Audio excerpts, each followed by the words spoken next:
nakatayo ang lahat para sa ating panalangin na pangungunahan ni Ginoong Cariaga.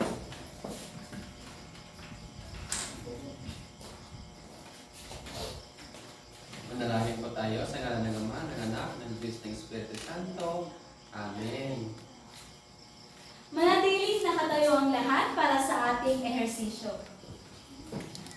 Gusto kong sundin ninyo ang makikita niyong mga kilos sa telebisyon. Maliwanag lang ba? Opo.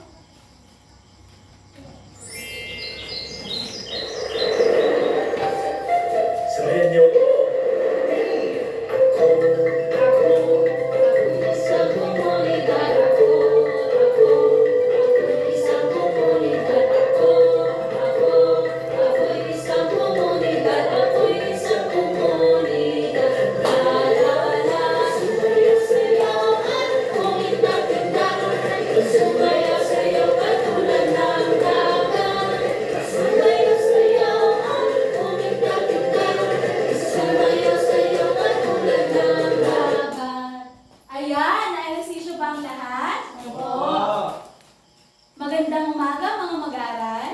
Magandang umaga po, Binibining Ignacio. Bago kayo magsiupo ay maaari bang pakipulot ang mga kalat na makikita ninyo? Tapos, iayos ang mga hanin na inyong pagkakaan. Tapos na ba ang lahat? Opo. Ayan, maaari na kayong magsiupo.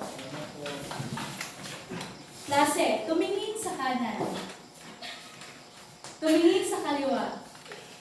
Sino-sino ang lumiban sa umagang ito? Marami po. Dahil merong lumiban ay binibining sekretarya, pakisulat ang mga lumiban o ang mga pangalan ng lumiban at pakibigay sa akin pagkatapos ng ating klase.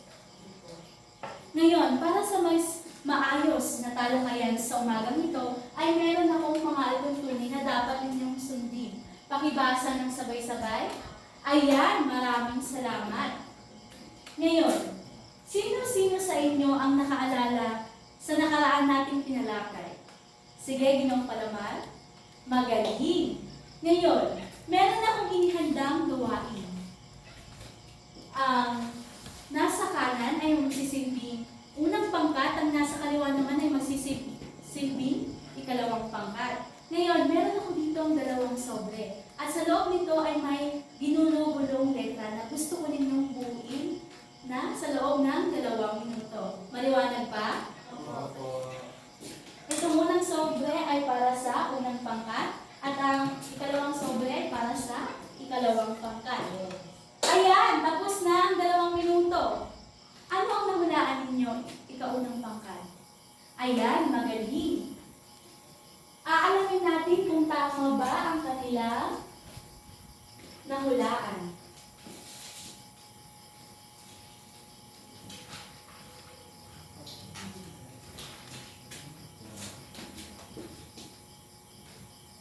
Ayan, tama ang kanilang nahulaan. Bigyan natin sila ng very good clap. Alam niyo ba kung ano ang very good clap? Opo. Sige, sabay-sabay tayo. Isa, dalawa, tatlo. Isa, dalawa, tatlo. Very good, very good, very good. Ang ating bagong tatalakayin sa umagang ito ay tungkol sa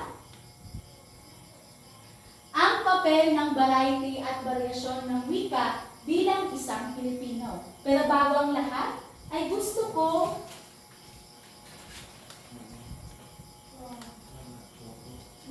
basahin ninyo ang mga layunin. Ayan, maraming salamat. Alam kong pamilyar na kayo tungkol sa variasyon o variety ng wika. Ang variety ng wika klase ay ito ay tumutukoy sa anyo o forma ng isang wika batay sa ilang mga sari katulad lamang ng lokasyon o layunin ng tagapagsalita. Samantalang ang variasyon naman ito ay ang pagkakaibang anyo ng wika. Alam ko namang alam ninyo kung ano ba ang pinagkaiba ng dalawa. Pero ngayon, aalamin natin kung ano nga ba ang mga papel ng variety at variasyon ng wika bilang isang Pilipino. Handa na ba ang lahat? Magaling. Meron tayong 5 variety o papel ng variety at variasyon ng wika bilang isang Pilipino. Ang una nating tatalakayin ay ang pagkakaisa at pagkakaiba. Kapag sinabi natin Ano nga ba ang pagkakaisa at pagkakaiba? Meron nga ba kayong idea?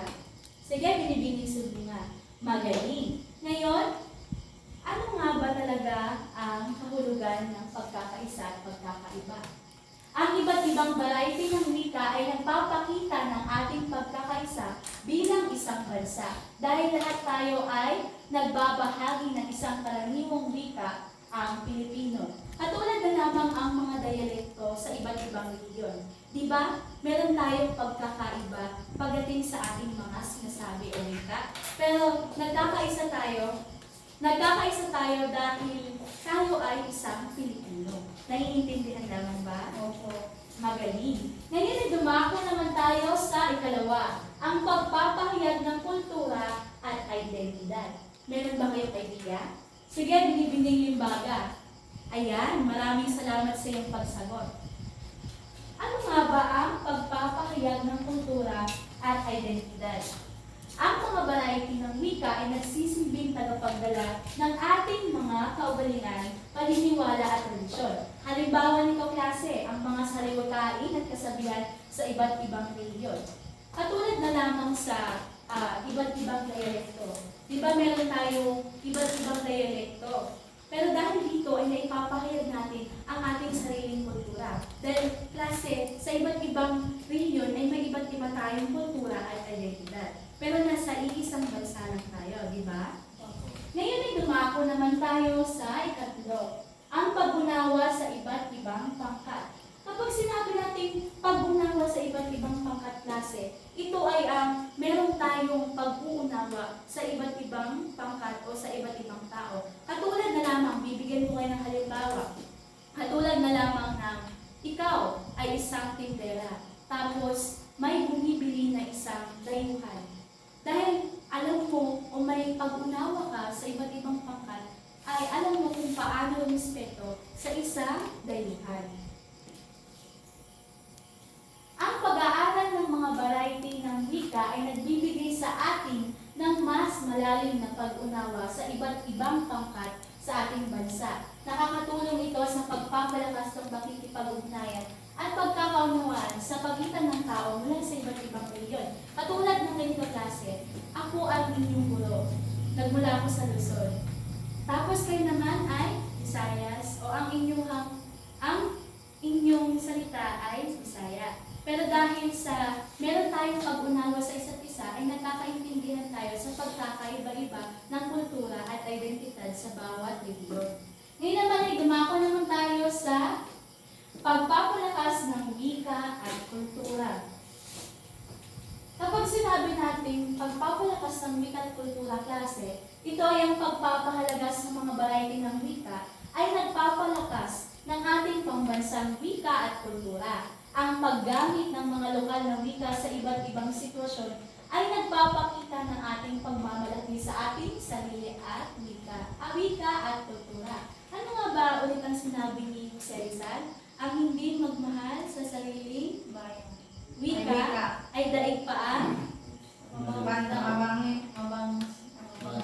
malansagista. Dahil kapag minamahal natin ang sarili nating wika, ay napapalakas natin ang wika at kultura sa ating lugar. Katulad na lamang dito sa Visayas, di ba ginagamit natin ang ating sariling salita? Dahil dito natutukoy ng iba't ibang rehiyon kung ano ba o saan tayo nagmula. Ngayon naman ay dumako naman tayo sa ikalima, ang pag-unawa sa mundo. Kapag sinabi natin pag-unawa sa mundo klase, meron ba kayong naintindihan? Ano nga ulit yun, Ginoong Nanaha? Ayan, maraming salamat. Kapag sinabi natin pag-unawa sa mundo klase, ito ay ang pag-aaral ng mga variety ng wika ay nagbibigay sa atin ng mas malawak na pananaw sa mundo. Nakakatulong ito sa pagpapabuti ng ating kakayahan sa pakikipag-ugnayan sa mga tao mula sa iba't ibang kultura. Katulad na lamang ng inihalimbawa ko kanina na meron kang pag-unawa sa iba't ibang pangkat dahil dito ay meron ka rin pag-unawa sa mundo. Dahil alam natin na sa isang bansa ay may iba't ibang wika o variety na nakapaloob dito. Pero dahil meron tayong pag-unawa sa mundo ay maiintindihan natin kung ano bang pagkakaiba nila sa atin. Maliwanag ba, klase? May mga katanungan pa ba? Ano nga ulit ang 5 papel ng Barangay at Barasyon ng Wika? Sige, binibining limbagan.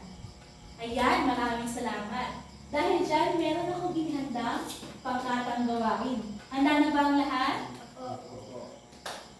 Basahin ng sabay-sabay ang panuto. Ayan, maraming salamat. Gagawa kayo ng isang presentasyon sa pamamagitan ng pagsasalula. Mamimili lamang kayo ng isa sa mga papel ng variety at variasyon ng wika bilang isang Pilipino. Meron lamang kayong 5 minuto sa paghahanda at 3 minuto sa pagpresenta. Para mas mapadali ang pagpapangkat ay dito sa aking kaliwa ang unang pangkat at sa kanan ko naman ang ikalawang pangkat. At ito ang inyong pamantayan. Pakibasa ng sabay-sabay. Maraming salamat. Ngayon, simulan na yan. Ang 5 minuto ay nagsisimula na. Ayan, tunghayan natin ang ikaunang pangkat. Ayan, ang galing. Bigyan natin sila ng chikaling clap. Alam niyo ba kung ano ang chikaling clap? Sige, sabay-sabay.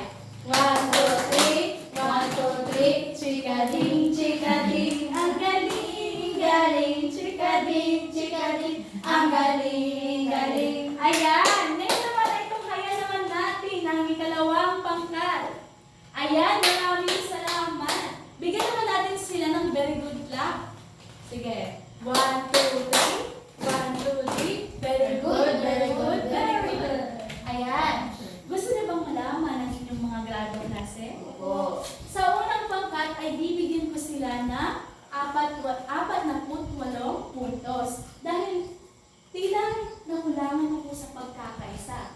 Ngayon naman, gusto rin bang malaman na ang ikalawang pangkat ang kanilang grado? Bibigyan ko sila ng 50 puntos. Dahil nakita ko ang lahat na nasa pamantayan. Pero huwag kayong mag-alala dahil alam ko namang lahat kayo ay magaling.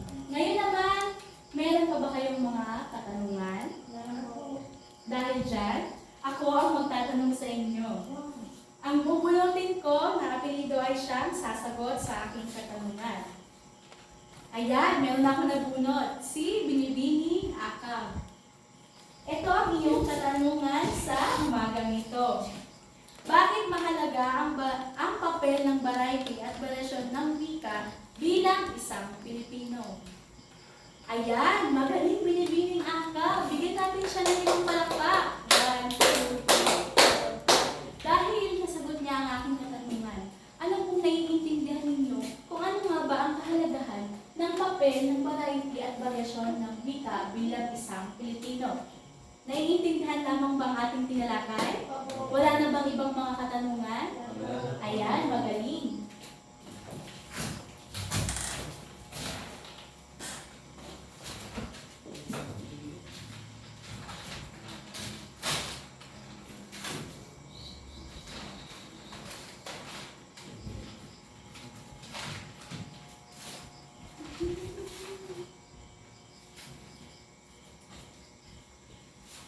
Dahil dyan ay may hinanda akong pagtataya o maikling pagsusulit. Handa na ba ang lahat? Basahin ang panuto. Yan. Salamat. Kumuha ng 1 kalahating papel at tukuyin ang mga sumusunod na tanong. Meron lamang kayong 5 minuto sa pagsagot. Ayan, tapos na ba ang lahat? Pakipasa ang papel sa harapan. 1, 2, 3. Ayan, nakuha ko na. Ako lamang ang magwawasto pagkatapos ng ating klase. Dahil naiintindihan nilang ang ating tinalakay sa umagang ito, ay meron akong ipapabaon sa inyong takdang aralin. Handa na ba ang lahat? Magsaliksik tungkol sa teorya ng akomodasyon at isulat sa buong papel ang inyong nasaliksik tungkol dito. Naiintindihan lamang ba ang inyong takdang aralin? Ayan, maraming salamat. Maaari bang tumayo ang lahat? Paalam mga mag-aaral. Paalam po.